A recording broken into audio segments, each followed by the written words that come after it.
Hier, j'avais fait une vidéo sur les 6 faux problèmes de Pokémon épée et bouclier en expliquant pourquoi est-ce que le prochain Pokémon serait bien et que les critiques sont outrageusement exagérées. Mais je dois quand même admettre que j'aurais peut-être pas dû les insulter et me mettre en colère. Réfléchissez à votre argument au lieu de les balancer.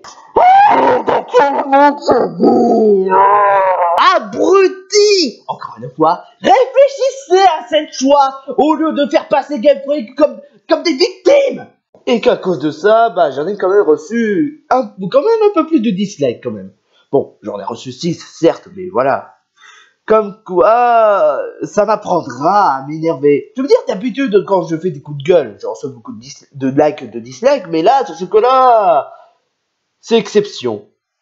Et c'est vrai, j'ai eu certaines contradictions, mais pas celui du genre « Ouais, Smash Bros Melee, beaucoup aimé, alors que Smash Bros Brawl est détesté » en apportant la haine, en expliquant en quoi est-ce que XY n'est pas très enfantin. Enfin, quand je dis pas très enfantin, oui, je dois admettre que c'est vrai que l'histoire de l'antagoniste n'est pas enfantin, mais je n'essaie pas de parler de l'histoire de l'antagoniste, oui, mais bon, c'est vrai, je dois admettre que c'est pas très enfantin au niveau scénario XY.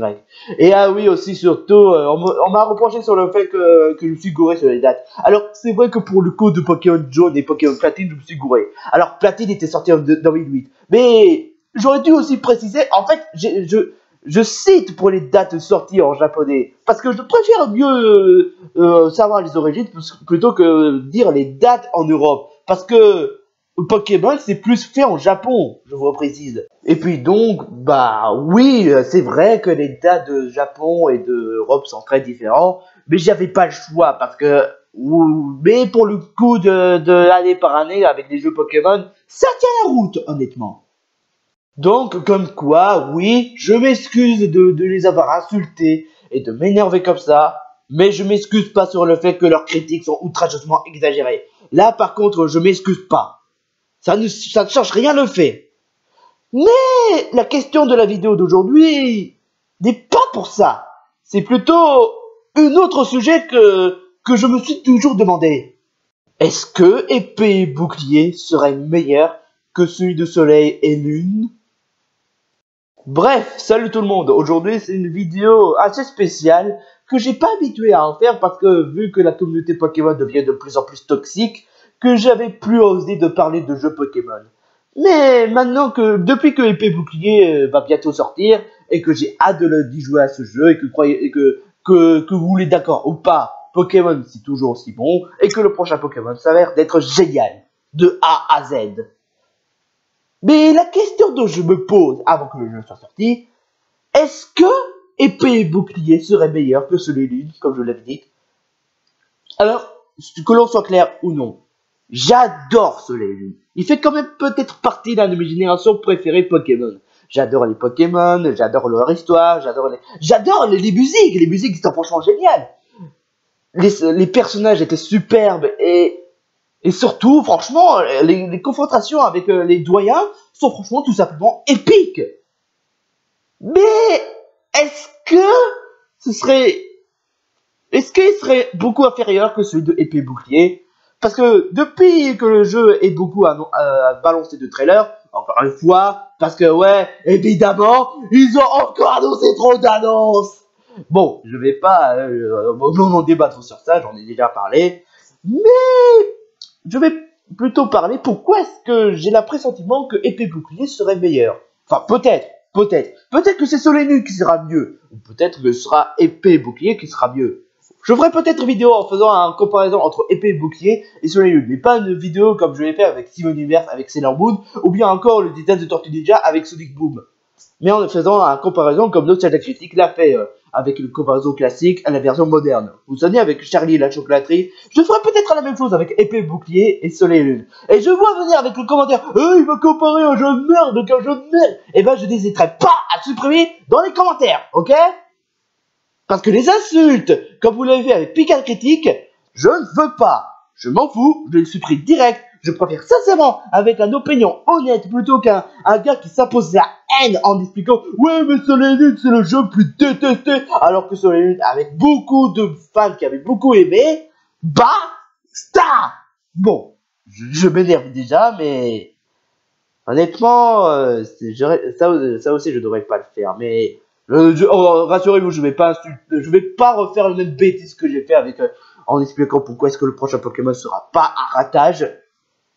Mais je vais vous expliquer pourquoi j'avais le pressentiment. Premièrement, pour les Pokémon, je dois admettre, quand j'ai vu les Pokémon de la région Galar, je me suis beaucoup plus attaché. Boubouton et ensuite, surtout avec les starters, je dois admettre, j'aime beaucoup les starters. Alors j'avais, dans mon opinion, que quand j'avais donné sur les starters Pokémon, j'avais dit que ce sont pas vraiment mes préférés.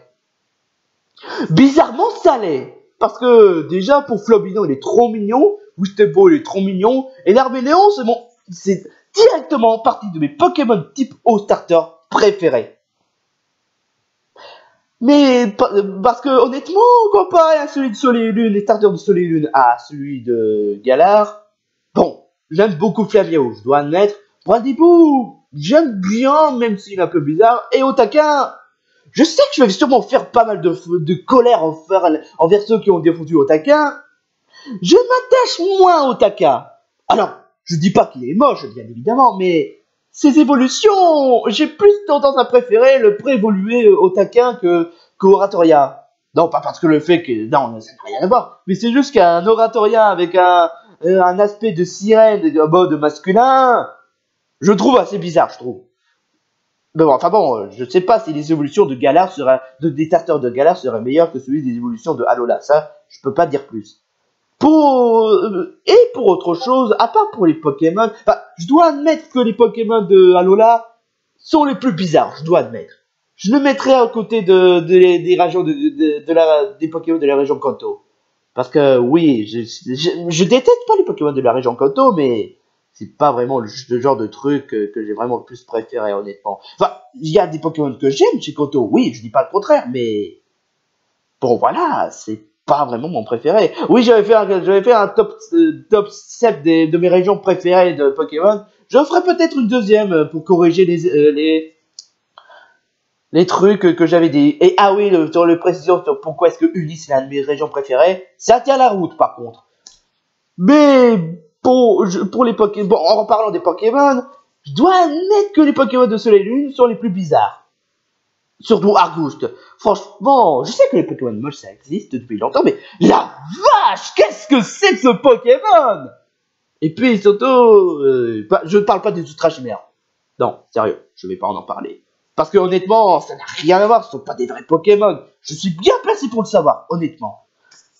Alors que, et pour les Pokémon de Galar, je me suis pris à attacher. Et je préfère largement un Pokémon qui s'appelle Moubouton qu'un Pokémon qui s'appelle Moglouton. Ouais, je l'ai dit, direct. Torgamore, j'aime bien la créativité. Corvarius, pas mal du tout. Tourdicouton, j'aime bien. Et puis il y a certains Pokémon de Galar que j'aime beaucoup. Et puis surtout, ils ont refait les formes Galar Pokémon. Sauf qu'ils ont mis un peu les Pokémon de Kanto comme Smogogo qui je dois admettre encore plus moche que celui de la version Kanto, et Ponyta de la version Galar il fait penser à Goopix de la forme Alola. C'est trop mignon. Et je dois admettre que le Ponyta d'Alola, je préfère largement celui d'Alola. Enfin, qu'est-ce que je raconte? Désolé de dire ça. Je préfère largement le Ponyta de Galar que celui de Kanto. C'est mon opinion personnelle. Et surtout, pour les Pokémon légendaires, j'aime bien Lugnana et Solgaleo, mais comparé à Zamazenta et Zacian, il pète la classe. Je dois admettre, j'adore Zamazenta. Je préfère plus largement Zamazenta que celui de Solgaleo. J'aime bien Lunala, mais comparé à ces deux Pokémon légendaires d'épée bouclier, il est moins classe. Et ah oui, c'est Zacian et Zamazenta, c'est un peu comme une sorte de fusion. C'est comme une sorte de Pokémon légendaire fusionné entre Solgaleo et Entei Raikou. Ce qui est vraiment cool, trop cool. Bon, j'ai parlé des Pokémon des Pokémon. Pourquoi? Il y a d'autres choses que je préfère largement, ce sont les rivales. Je dois admettre, Nabil est un bien meilleur rival que Teddy. Pourquoi? Parce que au moins, Nabil, il veut être maître Pokémon et surtout un grand rival pour devenir fier de son grand frère, qui lui est un maître Pokémon. Donc c'est vraiment une belle objectif. Tilly, même si bon, je défends un peu plus le personnage, c'est pas un bon rival honnêtement. Bon, il veut être fier de Pectorius, c'est déjà bien, mais il n'arrête pas de faire croire que tout est rose dans la vie Pokémon. Bon, je dois admettre que c'est vrai que le Gladio est pétatas comparé à Tilly, mais il y avait un autre rival qui est aussi meilleur. Il s'appelle Travis. Je sais pas à quoi ça va ressembler le rival, mais en tout cas, je sens que ce rival a l'air d'être génial. Ça fait penser à Silver, ce qui est vraiment trop cool. Et ensuite, Rosa Marie, qui est une sorte de... qui fait partie des antagonistes de Team Yell. Ouais. Ouais, mais le Team Yell, c'est trop ridicule comme nom. Team Rocket. Team Aqua. Team Galaxy. Team Plasma. Team Super. Team Skull. Bon, ce que c'est de dire, c'est que Rosa Marie est une bien meilleure rivale féminin que celui de Bianca et celui du rival de XY. Bon, Bianca, je vais être gentil un peu, mais celui d'XY, franchement, parce que dès que je vois j'ai vu le personnage Rosa Marie dans le trailer Pokémon, j'ai carrément senti le bon rival, le vrai rival, comme c'était le cas avec Silver et N, et surtout Baptiste de Pokémon Noir de Blanche 2. C'est un genre de truc qui fait vraiment charme, parce que, ouais, je vais pas vous mentir, la plupart des mauvais rivales sont juste des rivales qui sont du jeu des pas de copies. Enfin non, pas de copies, j'exagère, il y en a certains des pas de copies, mais ça en fait pas un mauvais rival. Mais je vais être honnête, un vrai mauvais rival qui a un objectif mais qui sait même pas pourquoi, ou bien dans le pire des cas qui n'ont même pas d'objectif, comme celui de XY et celui de Diamant et Perle. Parce que, désolé de dire ça, mais Diamant et Perle, vraiment, le rival était pas terrible. Enfin, pas aussi horrible que celui de Let's Go Pikachu et Evoli. Parce que honnêtement, le rival de Let's Go Pikachu et Evoli, il a des objectifs, oui. Mais pourquoi est-ce qu'il voulait être maître Pokémon? Ça, c'est un truc que j'aurais dû en parler dans Let's Go Pikachu et Evoli. Bon, mais bon, ça, c'est dans une autre histoire. Donc, voilà. Les rivales de l'épée et bouclier sont beaucoup plus intéressants que celui de Pokémon le Soleil et Lune. Bon, je vais pas vraiment parler pour l'histoire. Je sais pas si ce sera meilleur que celui de Soleil et Lune, mais en tout cas, ce qui est sûr, c'est que je parle du héros en lui-même. Vous vous souvenez de Pokémon Soleil et Lune, le héros de Soleil et Lune? Bah, il a des réactions normales. C'est-à-dire que ce soit pour les dangers, pour des ultra-chimères, quand tout un Pokémon apparaît, il sourit. J'exagère pas. Le seul dans les vraies cinématiques, il avait des réactions différentes. C'est tout. Alors que celui de épée et bouclier, le personnage d'elle qu'on contrôle, il a des bonnes réactions. Ce qui rend le personnage beaucoup plus vivant. Faut dire.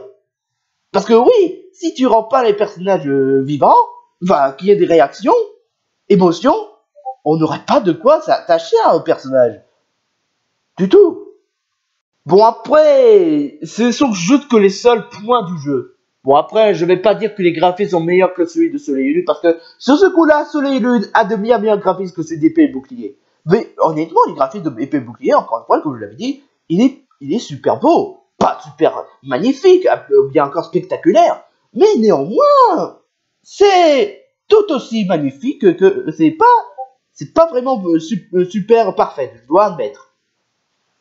Mais bon, c'est tout ce que je peux dire comme ce pressentiment. Je ferai peut-être... Enfin, je vous l'ai déjà dit, je sais, mais bon, c'est un seul pressentiment que j'avais eu. Bon, après, faut voir le jeu en lui-même. Est-ce que ce sera meilleur ou est-ce que ce sera moins meilleur? Non, le épée bouclier sera pas mauvais, évidemment. Bien sûr qu'il sera très bon, comme tous les jeux Pokémon, depuis longtemps. Enfin, depuis la deuxième génération, parce que je suis désolé de dire ça, mais avant, c'était nul. Je suis désolé de dire ça. Bah ouais, le rouge et bleu avec les modèles qui dans la jaquette qui nous avaient dit « Ouais, Dracouvet est super classe !» alors qu'en fait, dans le jeu, rouge et bleu... En tout cas, ce qui est sûr, c'est impossible de faire pire que Let's Go Pikachu et Evoli. Bon, enfin, après, je sais que vous allez dire, pourquoi t'as pas comparé celui de Let's Go Pikachu et Evoli? Pourquoi t'as pas comparé celui de XY qui a fait un démarrage aussi? Bah, bonne question, les gars. C'est juste que, vu que Soleil et Lune, enfin, épée bouclier est similaire à Soleil et Lune, que j'avais pas le choix de le comparer. Ouais. Surtout avec le coup du Motismatex, ou bien encore sur les modèles Pokémon, sur le modèle des personnages, l'aventure, quoi que ce soit d'autre. Enfin, Enfin, surtout pour la Team Yell qui fait un peu penser à la Team Skull. Bon, je dois admettre que je trouve que la Team Yell serait ce serait le moins classe. Enfin, de toute façon, ce qui est vraiment con, c'est d'avoir un antagoniste qui se croit cool, mais qu'en fait, qu'il en est ridicule. Comme c'est l'homme Super S qui avait des antagonistes qui voulaient être sérieux, mais qu'au final, ils sont pathétiques. La Team Yell, ils ont l'air pathétiques. Enfin, vu le design des antagonistes, ils ont l'air ridicules. Et au moins, je trouve qu'ils ont assumé le côté ridicule des antagonistes. Comme la cale avec la Team Skull, ouais. Mais bon, voilà, bon, c'est tout ce que je peux te dire. Bon, après, c'est vrai que j'avais expliqué en quoi ce épée bouclier serait génial. Et j'avais pas dit que le jeu serait sans défaut, bien évidemment. Bien évidemment, ce sera une question, ce sera pas des défauts en soi, mais qui me dérange. C'est que le fait qu'on puisse pas mettre Marisson. Parce que, honnêtement, s'ils ont repris les mêmes modèles que Pokémon XY, Soleil et Lune, pourquoi ils n'ont pas fait la même chose, honnêtement? Enfin bon, après, encore une fois, ce sera une question d'acceptation. Aussi, l'autre truc qui m'a fait un peu déranger, c'est... Ah oui, je vous ai peut-être pas dit. Pour le coup des pouvoirs Z, je sais que tout le monde dit « Oh, mais c'est ridicule, les pouvoirs Z !» Sauf que, honnêtement, ça avait du potentiel, honnêtement. Raconter en basant sur les attaques Z, ça pourrait faire la même équivalent que les méga évolutions. Sauf que ce qui n'est pas vraiment le cas dans Soleil et Lune, c'est que ils n'ont pas vraiment parlé des pouvoirs Z. Ils n'ont pas vraiment exploité. Là où dans Épée et Bouclier, vu qu'on a un personnage qui s'est focalisé sur les Dynamax, là ce serait beaucoup intéressant. Bon, je dois admettre que les Dynamax c'est pas aussi spectaculaire que celui des méga évolutions, mais avec les Gigamax, franchement, je trouve que j'ai beaucoup plus de hype. Franchement, les Gigamax, ça a l'air beaucoup plus intéressant, je ne vais pas me mentir. Que les pouvoirs Z, je dois admettre, ouais. Parce que les pouvoirs Z, c'est comme les attaques spéciales d'un jeu vidéo baston comme Dragon Ball Z ou bien encore Street Fighter. Vous voyez ce que je voulais en venir. Bon, ouais, je dois admettre que c'est vrai que le coup du Dynamax c'est beaucoup plus intéressant que celui des pouvoirs Z parce que au moins on se focalise sur dessus. Alors que celui du Soleil et Lune, bah on se focalise pas du tout. Bon après, c'est tout ce que j'ai à dire. Peut-être que le jeu sera moins mieux, peut-être que ce jeu sera meilleur. C'est tout ce que je peux dire.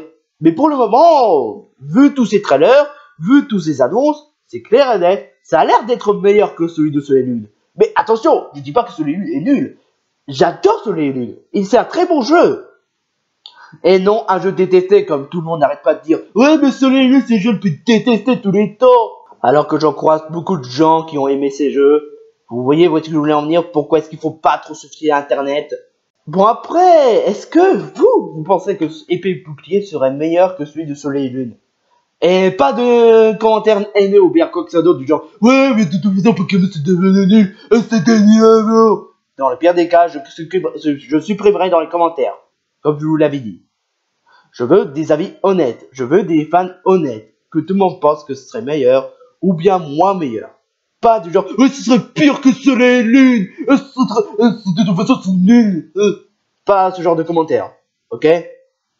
Bon, ben, tant qu'à faire, il ne reste plus qu'à attendre. Mais le jour de la sortie Pokémon, je ne ferai pas directement ouais c'est mieux que celui de Soleil et Lune. Non, je vais, comme je l'ai fait avec les Go Pikachu, je vais prendre mon temps et expliquer pourquoi est-ce que Soleil et Lune serait meilleur ou peut-être que Épée Bouclier serait meilleur. Pas comme Nostalgia Critique le fait avec Star Wars, parce que je déteste pas vraiment Nostalgia Critique aujourd'hui, mais c'est vrai que donner son avis alors que le jeu vient à peine de sortir il y a un jour, c'est pas vraiment malin. Enfin bref, sur ce, je vous souhaite bonne journée et marquez dans les commentaires, est-ce que vous préférez Soleil et Lune ou Épée Bouclier? Sur ce, je vous dis ciao ciao et on se retrouve pour une prochaine vidéo et surtout, n'oubliez pas, Pokémon, c'est la vie.